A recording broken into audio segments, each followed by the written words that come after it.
নরসিংদী জেলার বেলাবো। এখানে ইতিহাসের দুলুয়ালি মিখে দাঁড়িয়ে আছে এক প্রাচীন নিদর্শন। একদিকে পারস্য থেকে আসা এক সুফি সাধকের স্মৃতি, আর অন্যদিকে বিশাল জলরাশির রহস্যময় এক দিঘি। আজ আমরা জানবো শাহ ইরানী রহমতুল্লাহ আলাইয়ের মাজার এবং একে কেন্দ্র করে বসা বিশাল লোকজ মেলার গল্প।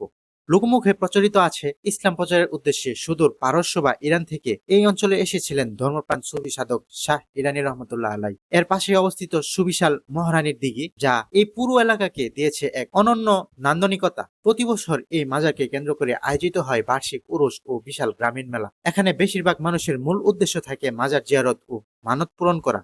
এখানের ভক্তদের বিশ্বাস, এই পুণ্যভূমিতে প্রার্থনা করলে মনের শান্তি ও বরকত পাওয়া যায়। লাখো মানুষের এই সমাগম কেবল ধর্মীয় বিশ্বাসে সীমাবদ্ধ নয়, এটি হয়ে উঠেছে এক বিশাল মিলন মেলায়। এটি নরসিংদী জেলার অন্যতম বৃহত্তম মেলা। গ্রামীণ পণ্য, ঐতিহ্যবাহী খাবার আর লোকজ গানের সুরে মুখরিত হয় চারপাশ। স্থানীয়দের কাছে এটি বছরের শ্রেষ্ঠ উৎসবের মতো। মেলা উপলক্ষে প্রতি ঘরে ঘরে আত্মীয় স্বজনের দাওয়াত ও উৎসবের আমেজ চলে, যা মানুষের পারস্পরিক সম্পর্ককে করে তোলে আরো মজবুত। লোকজ ঐতিহ্য আর আধ্যাত্মিকতার চেতনার মিশেলে বেলাবর এই জনপদ সত্যি অনন্য। ঐতিহ্যবাহী এই মেলা গত 2 এপ্রিল 2026 শুরু হয়ে আজ 4 এপ্রিল 2026 শেষ হতে চলেছে।